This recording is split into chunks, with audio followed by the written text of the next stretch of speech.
नमस्कार। आपका अखबार के YouTube चैनल पर आपका स्वागत है। मैं हूं प्रदीप सिंह। 2024 लोकसभा की लड़ाई विपक्ष और प्रधानमंत्री नरेंद्र मोदी यानी एनडीए सरकार कहिए, भाजपा सरकार कहिए, मोदी सरकार कहिए, उनके बीच में ये जानने के लिए कि क्या होने वाला है या क्या हो सकता है, ये ज़्यादा ज़रूरी है जानना पहले कि 2014 और 2019 में क्या हुआ। 2014 और 2019 की लड़ाई विपक्ष ने कैसे लड़ी है। 2014 में काफ़ी जद्दोजहद के बाद भारतीय जनता पार्टी ने आखिर नरेंद्र मोदी को प्रधानमंत्री पद का उम्मीदवार घोषित कर दिया। तो कांग्रेस और उसका पूरा जो इकोसिस्टम है उसमें एक बात बड़ी पक्की थी कि नतीजा कुछ भी आए, नरेंद्र मोदी प्रधानमंत्री नहीं बनने वाले।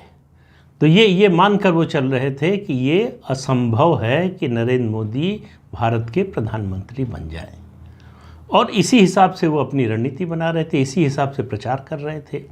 तो उनका हमला किस पर था? नरेंद्र मोदी पर, कि बीजेपी को छोड़ो, नरेंद्र मोदी पर हमला करो, उसकी पिछली सरकार की बातों को छोड़ो, नरेंद्र मोदी पर हमला करो।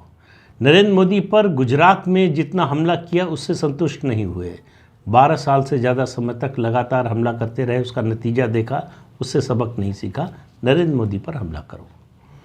उसके बाद 2014 में क्या हुआ आपको पता है, जो नतीजा आया। नरेंद्र मोदी पूर्ण बहुमत से 30 साल बाद कोई पूर्ण बहुमत की सरकार आई और नरेंद्र मोदी के नेतृत्व में आई, और नरेंद्र मोदी की वजह से आई, उनके वोट पर आई।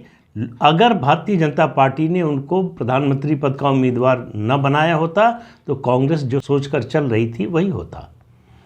पूरे विपक्ष के लिए वो बिल्कुल स्तब्धकारी घटना थी, किसी को विश्वास ही नहीं हो रहा था, कोई मानने को तैयार नहीं था। भाजपा में ऐसे लोग थे जो पार्टी को जो है 160-180 से ऊपर ज़्यादा सीट देने को तैयार नहीं थे।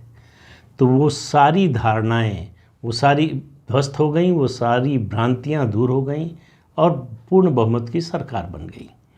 5 साल चली, लेकिन उससे पहले 2018 से फिर माहौल बनाना शुरू किया, बल्कि दिसंबर 2017 से गुजरात चुनाव के समय से, कि बस बीजेपी अब गई तब गई, नरेंद्र मोदी के दिन लद गए। एक बहुत बड़े पत्रकार हैं जो अपने को बहुत बड़ा राजनीतिक विश्लेषक भी मानते हैं, उन्होंने प्रधानमंत्री नरेंद्र मोदी पर एक किताब भी लिखी है। उन्होंने तो 2015 का बिहार विधानसभा का चुनाव का नतीजा आया तो उन्होंने कहा कि मोदी की कहानी ख़त्म हो गई, अब मोदी का कोई भविष्य नहीं, राजनीतिक भविष्य नहीं है। तो ऐसे लोग भी थे। तो जो 2015 में ऐसा कह रहे थे वो 2017-18 में क्यों ना कहते। तो वो तो बिल्कुल अपने सप्तम सुर पर थे उस समय कि मोदी गए। उस समय उन्होंने माना कि मोदी का जाना संभव है, मोदी को हराया जा सकता है, या मोदी की सीटें कम की जा सकती हैं, मतलब बीजेपी की सीटें कम की जा सकती हैं। और उनकी जो पूरी रणनीति थी कि बीजेपी को एक सर्टेन थ्रेशोल्ड के नीचे ले आओ, उतनी सीटें आएगी उसकी। तो अगर बीजेपी की सरकार बन भी गई तो मोदी प्रधानमंत्री नहीं बनेंगे। उनकी पसंद 2 नेता थे बीजेपी के, एक नितिन गडकरी और दूसरे राजनाथ सिंह। दोनों को उम्मीद थी कि ऐसा ही होगा, उनको भी लग रहा था कि उस समय थोड़ा 2014 से जो है उन्होंने अनुमान उन लोगों ने बढ़ा दिया था इस पूरे ग्रुप ने, और उनको लग रहा था कि 220 सीटें तक आ जाएंगी बीजेपी की, उससे ज़्यादा नहीं आने वाली। जो ओपिनियन पोल आ रहे थे, जो एग्जिट पोल आ रहा था, उसमें भी जो है बीजेपी क्या एनडीए को भी पूर्ण बहुमत देने को तैयार नहीं थे। तो माहौल बिल्कुल बना हुआ था कि नरेंद्र मोदी गए, अब उनकी कहानी ख़त्म है। और नतीजा आया 282-83 से 303, एनडीए की 353 सीटें। फिर से बड़ा धक्का लगा, फिर से विपक्ष जो है उसने सोचा कि करें क्या। तो फिर से विपक्ष ने वही राग अलापा, मोदी का विरोध करो। 2019 के चुनाव से पहले राफेल को ले आए, 2019 के चुनाव के बाद जो है पेगासस का मुद्दा ले आए, अयोध्या का मुद्दा ले आए, जम्मू कश्मीर में अनुच्छेद 370 का मुद्दा ले आए, ये सब काम, 3 तलाक का मुद्दा ले आए। जो काम सरकार ने किया उन सब का विरोध करना है। अगर अयोध्या में राम जन्मभूमि पर राम मंदिर बन रहा है तो उसका विरोध करना है। अगर जम्मू कश्मीर से अनुच्छेद 370 और 35 से हटाया जा रहा है तो उसका विरोध करना है। अगर ट्रिपल तलाक पे सरकार कानून बना रही है तो उसका विरोध करना है। तो लगातार सिर्फ विरोध। आप देखिए कि पिछले 9 साल में विपक्ष ने एक भी पॉजिटिव बात नहीं की है। और विपक्ष ने इस सरकार की नीतियों कार्यक्रमों को हमेशा छोड़ दिया है, बख्श दिया है, उस पर कोई हमला नहीं किया है। अपना हमला जो है एक निष्ठ भक्ति की तरह सिर्फ मोदी पर जो है केंद्रित रखा है। और 2024 में भी वही होने जा रहा है। ऐसा हो क्यों रहा है? ऐसा विपक्ष कर क्यों रहा है?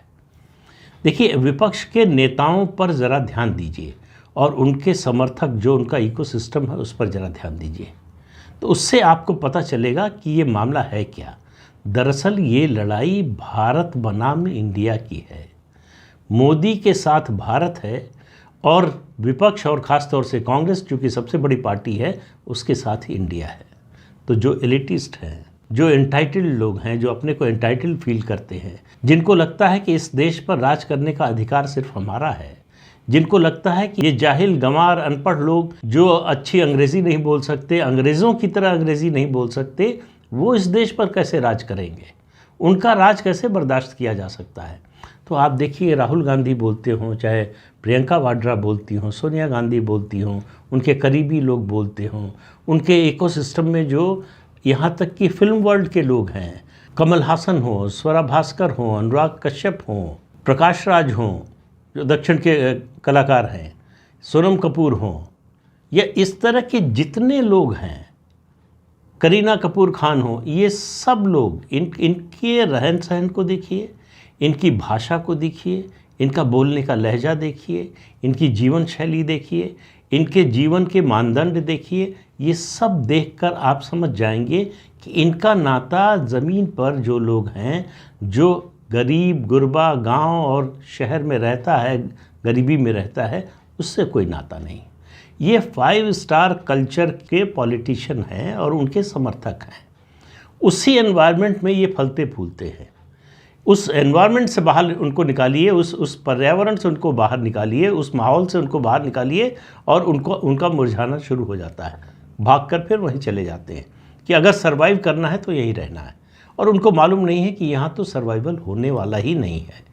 यहाँ जो आपने पिछले सालों दशकों में कमाया है, उसके आधार पर जैसी चाहे ज़िंदगी जी लीजिए, लेकिन आने वाले वर्षों में, आने वाले समय में वो स्थिति फिर लौट कर आने वाली है, ऐसा तो होने वाला नहीं। ये जो इकोसिस्टम है राहुल गांधी और उनके आसपास का, वो इस बात से उसको कतई कोई मतलब नहीं है कि लोग, आम लोग इस देश के, उनके बारे में क्या सोचते हैं। बहुत से लोग हैं जो, इनमें से बहुत से लोगों को देखने के लिए आते हैं कि कैसे दिखते हैं ये लोग। इनमें से कई राजा हैं, जैसे अभी त्रिपुरा में चुनाव चल रहा है, तो वहाँ जो प्रद्योत देव बर्मन हैं, वहाँ के राजा रहे हैं, तो उनको देखने के लिए भीड़ काफ़ी जुटती है। तो ऐसे लोगों को चुनाव के समय में बड़ी गलतफहमी होती है कि ये समर्थन उनके लिए है, उनको वोट मिलने वाला है। कोई हेलीकॉप्टर देखने के लिए आता है, तो इस तरह की भी भीड़ जुटती है। लेकिन इनका जो पूरा इकोसिस्टम है वो भारतीय संस्कृति का विरोधी और पश्चिमी सभ्यता का समर्थक है। ये मोटा फ़र्क है, विभाजन की यही रेखा है। इनको लगता है कि जो पश्चिम का है, जो पश्चिमी सभ्यता है, रहन सहन है, भाषा है, वेशभूषा है, वही दरअसल मॉडर्निटी है, वही आधुनिकता है, वही होनी चाहिए देश में। हर देश में होनी चाहिए, अपने देश में तो ज़रूर होनी चाहिए। उसको प्रमोट करते हैं। जो भी भारतीय है उसका विरोध किसी भी नाम पर, किसी भी तरीके से, उस भारतीय संस्कृति से जुड़ी हुई हर चीज़ का विरोध। और इनकी समझ कितनी है भारतीय संस्कृति की, इसका सिर्फ एक उदाहरण देता हूँ। राहुल गांधी की भारत जोड़ो यात्रा का समापन हुआ श्रीनगर में। वहाँ उन्होंने भाषण दिया और आपने सुना होगा, अगर तो आपको याद होगा, अगर नहीं सुना होगा तो उसकी याद दिला दें एक बात की। सिर्फ उन्होंने कहा कि हमारे पूर्वज यहीं से थे, यानी जम्मू कश्मीर के लिए बात कर रहे थे, कश्मीर की बात कर रहे थे, और यहाँ से वो जब गए तो अपने साथ कश्मीरियत लेकर गए। कश्मीरियत लेकर वो पहुँचे इलाहाबाद, वहाँ उन्होंने कश्मीरियत को गंगा में डाल दिया। अब इस भाषा को सुनकर इस देश के 85% लोग क्या समझेंगे? हम गंगा में कुछ प्रवाहित करते हैं, जो बुरा होता है, बुरी चीज़ों से छुटकारे के लिए नदी में उनको प्रवाहित करते हैं, या पूजा पाठ की सामग्री को प्रवाहित करते हैं, जिसको कूड़े में फेंक नहीं सकते, इस तरह से डाल नहीं सकते। क्यों ऐसा बोला राहुल गांधी ने? पहली बात, उनको जो ब्रीफिंग दी जाती है, इस बात से मुझे समझ में आया, कई बार इस तरह का लगा, इस बात से और ज़्यादा पक्का हुआ कि उनको ब्रीफिंग दी जाती है अंग्रेज़ी में, उसको हिंदी के मुहावरे के अनुसार, हिंदी भाषा की जो अपनी शैली संस्कृति है उसमें ढालना नहीं आता, तो उसका वो ट्रांसलिट्रेशन करते हैं। और उन्होंने क्या कहा, ये कश्मीरियत डाल दी गंगा में, यहीं से गंगा जमुनी तहजीब पैदा हुई, तभी से चली। तो आप इससे समझिए कि न तो वो कश्मीरियत को समझते हैं, न तो वो गंगा को समझते हैं, न गंगा से जुड़ी संस्कृति को समझते हैं, न गंगा जमुनी तहजीब को समझते हैं। गंगा जमुनी तहजीब मतलब इस देश के बंटवारे का कारण। अगर उनको ये पता होता तो वो इसकी बात न करते। अगर गंगा जमुनी तहजीब होती इस देश में, ये बात मैं कई बार कह चुका हूँ, फिर कह रहा हूँ, तो इस देश का बंटवारा ना होता। तो ये गंगा जमुनी तहजीब सबसे बड़ा फ्रॉड है इस देश पर, जो 1947 उससे पहले से था, उसके बाद चलाया गया। गंगा जमुनी तहजीब मतलब मुस्लिम तुष्टीकरण, उसको नया नाम दिया गया। सुनने में बड़ा अच्छा लगता है कि ये मेल जोल की भाषा है, ये सबको साथ लेकर चलने की भाषा है, ये सांप्रदायिक सौहार्द की भाषा है, ये सबके भले की भाषा है। दरअसल ऐसा है नहीं, इसमें एक ही का भला है और दूसरे का बुरा है। इस संस्कृति के कारण फिर कह रहा हूँ, देश का बंटवारा हुआ। गंगा जमुनी तहजीब जो कॉन्सेप्ट बताते हैं, जो कहते हैं, वो कभी हो ही नहीं सकती है। ये उसी तरह का है कि शेर और बाघ एक घाट का पानी पिए, जो कि हो नहीं सकता है। कुल मिलाकर हालत ये है कि जो 2014 में जिस तरह से मोदी के खिलाफ लड़े ये लोग, 2019 में जैसे लड़े, 2024 में भी वैसे ही लड़ने की तैयारी है। और उनको ये बात समझ में ही नहीं आ रही है कि मोदी पर जितना निजी हमला करोगे, मोदी उतना ही मजबूत होते जाएंगे। इस देश के गरीबों ने मोदी को अपने दिल में बिठा लिया है। जब तक उनके दिल से नहीं उतरेंगे मोदी, तब तक मोदी का कोई नुकसान नहीं होने वाला। और 24 में क्या होने वाला है, इसका अंदाज़ा मेरी बात से मत लगाइए, किसी और की बात से मत लगाइए। जयराम रमेश, जो राहुल गांधी के प्रवक्ता है, कांग्रेस के तो हैं ही, लेकिन मुख्य रूप से राहुल गांधी के प्रवक्ता है, वो अगर कुछ बोल रहे हैं तो समझिए राहुल गांधी बोल रहे हैं। दोनों में कोई फ़र्क नहीं है। राहुल गांधी की रजामंदी, सहमति और उनकी इच्छा के बगैर वो कुछ नहीं बोलते। ये प्रवक्ता में ये गुण होना भी चाहिए। तो उन्होंने जो कहा, मुझे ठीक से याद नहीं, हरियाणा में कहा था या जम्मू में कहा था, उन्होंने कहा था कि 2024 में तो कांग्रेस बीजेपी से सीधे लड़ने की हालत में नहीं है, लेकिन 2029 तक, 2029 तक हमको उम्मीद है कि हम भाजपा से सीधे लड़ने की स्थिति में होंगे। तो देश की सबसे बड़ी विपक्षी पार्टी अगर ये कह रही है कि 2024 में वो भाजपा से सीधे लड़ने की स्थिति में नहीं है, तो आप नतीजे का अंदाज़ा खुद लगा लीजिए। तो 2014, 2019 और 2024, इनमें जो फ़र्क है कि 2024 में मोदी प्रधानमंत्री बनेंगे, असंभव है। 2019 में मोदी को प्रधानमंत्री पद से हटाया जा सकता है, संभव है। 2024 में जो 14 में असंभव था वो संभव है, जो 2019 में संभव था वो असंभव है। यानी मोदी को हटाने का, सत्ता से भाजपा को हटाने का विपक्ष के पास कोई प्लान नहीं है।